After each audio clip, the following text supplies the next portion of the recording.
Hi, grade sevens. This is a video pertaining to our lesson in poetry about stanzas and rhyme scheme. So I've included two images on our new and improved whiteboard that actually lets me import images. I'm really loving this whiteboard. And I'm going to look at the first one to begin with. I have a little frog. That is the title of our poem. I'm going to read you the poem. I have a little frog. His name is Tiny Tim. I put him in the bathtub to see if he could swim. He drank up all the water. He gobbled up the soap. And when he tried to talk, he had a bubble in his throat. So when we look for the stanza inside a poem like this, we're going to look for where the poem has a natural break. Well, this poem has a total of 8 lines, but it does have a natural break that we can actually see just with our eyes. And that is a break that kind of tells the reader, okay, pause here, stop here. So if we look at this area right here, we can see there's a natural break in the writing right in here, okay? There is a natural break telling the reader saying, okay, pause for a minute, stop for a minute. So this poem has one stanza here from I have a little frog to see if he could swim. That's stanza 1. Stanza 2, or the second stanza, is from he drank up all the water to he had a bubble in his throat. That's our second stanza. And it's separated by a space. You can actually physically see that space. So this poem has 2 stanzas. We never include the title of the poem as a standalone stanza or as part of the stanzas at all. It's a completely different entity. The title is just the title, just like a title in the book is not part of the content of the book. The title just tells someone maybe clues about what the poem is about or what they're about to read, but it doesn't fit into our analyzation of our stanzas or our rhyme scheme. Great. Next, we're going to look at our rhyme scheme. To look at rhyme schemes, we always look at the last line, last word in every line of the poem.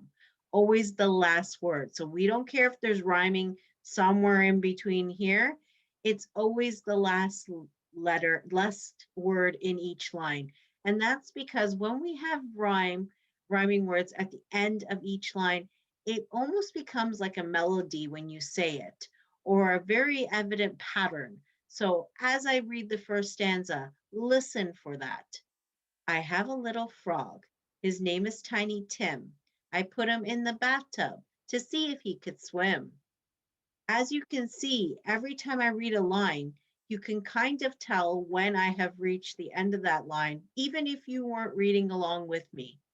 So we're going to take a look at our first line and the first word that is appearing at the end of our first line, which is frog, okay? Because this is a new line and new material and a new word we've never seen before in this poem because it's the first one, we assign it the letter A for our rhyme scheme. Most first lines, actually all first lines when we're analyzing rhyme scheme, are going to receive the letter A because we've never seen them before. It's new, it's beginning our poem, okay? Now we're going to look at the second line, and the last word in the second line is Tim. We look at it and we compare it to our last word in the first line, which is frog. Tim and frog do not rhyme.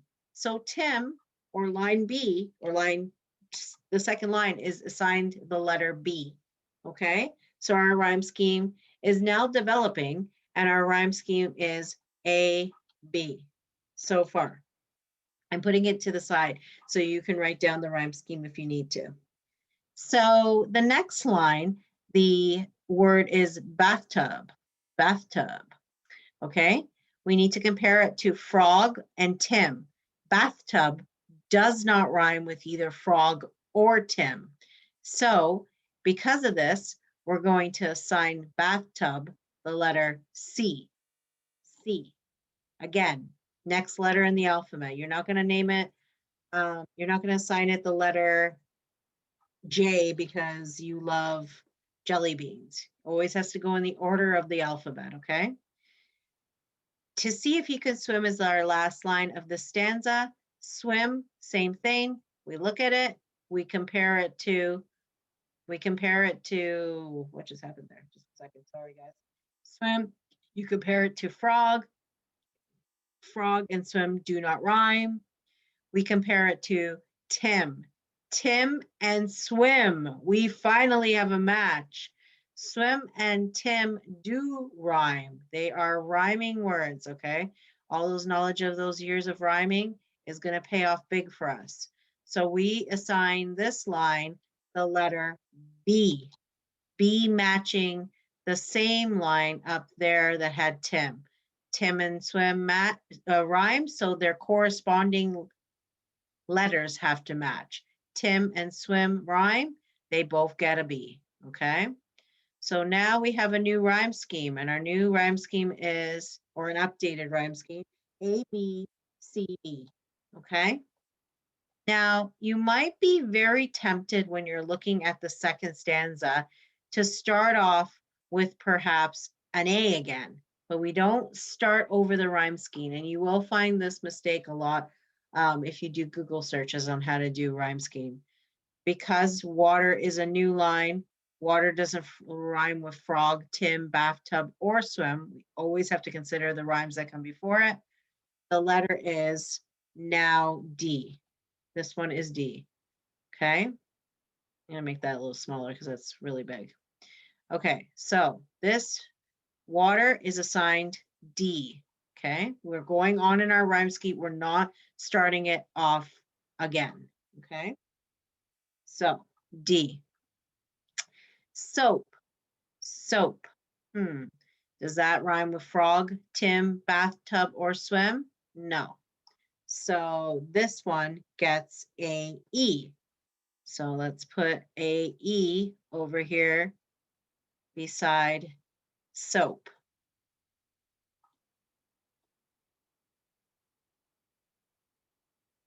There we go. And when he tried to talk, talk doesn't rhyme with frog, Tim, bathtub, swim, water, or soap. So it is assigned a F.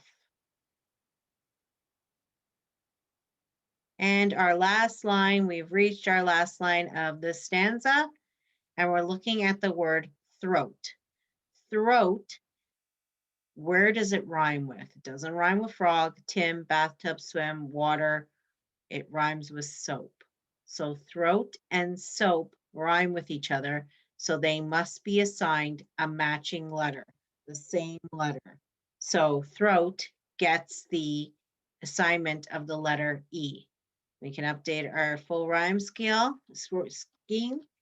and we have the rhyme scheme of A, B, C, B, D, E, F, E, okay?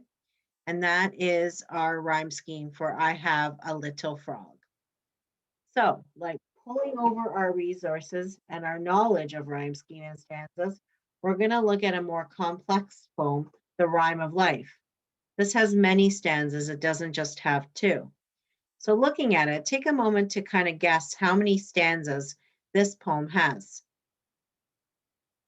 I'll pause the video so you can pause too.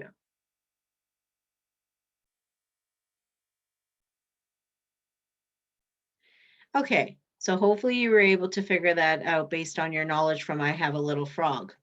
There are 1, 2, 3, 4, 5, 6 stanzas in this poem. 6 stanzas.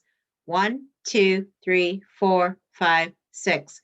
And just like in our previous poem, we can actually see the break between all of these stanzas just using our eyes, okay?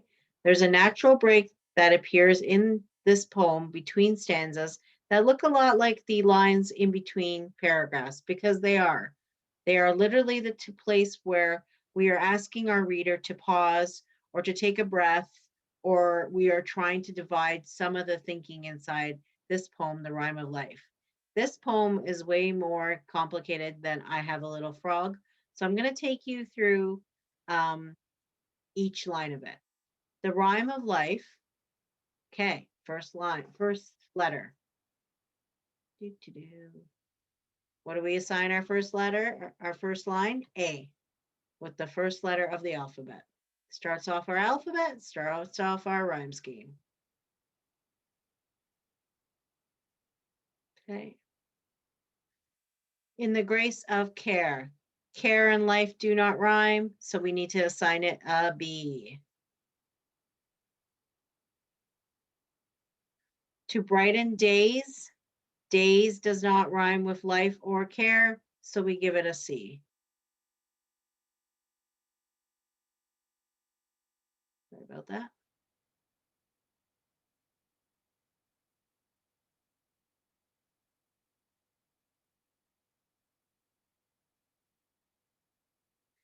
And now we look at with kindness shared. So I'm going to give you a second. I'm going to pause the video and I want you to assign the line with kindness shared with a letter for your rhyme scheme. Okay, so hopefully you assigned it the letter B. Let's move on. So many times I've been in trouble, lost on a journey, a day of struggle. You might be getting much faster with this, so go ahead and give the second stanza a try and assign it some rhyming. Okay, so let's look at the second stanza. Hopefully you came up with D, E, F, E, because struggle and trouble rhyme. Go ahead and try the rest of the poem, and then you can check back here to check your answers against mine. Okay, and there's your rhyme scheme for the second poem. Hopefully you were all able to follow that. Now, I just want to go over one thing that's really important here. To simplify the rhyme scheme in I Have a Little Frog, we can say it has an A, B, C, B pattern. To simplify the rhyme scheme in The Rhyme of Life, we can say it has an A, B, C, B pattern, okay? Because if you're going to tell somebody a rhyme scheme and you're listing all these letters, it's a lot harder. It follows the same pattern. It doesn't change throughout the poem. So we can say both of these poems have the rhyme scheme of A, B, C, B. But if you're actually figuring it out and going through, because remember, a rhyme scheme can change halfway through a poem, like we talked about in class. So in general, the rhyme scheme for both poems is A, B, C, B. But also, we need to take into account that during the time we figure it out, each line we need to treat like that. So I hope that helps. Take care and see you soon.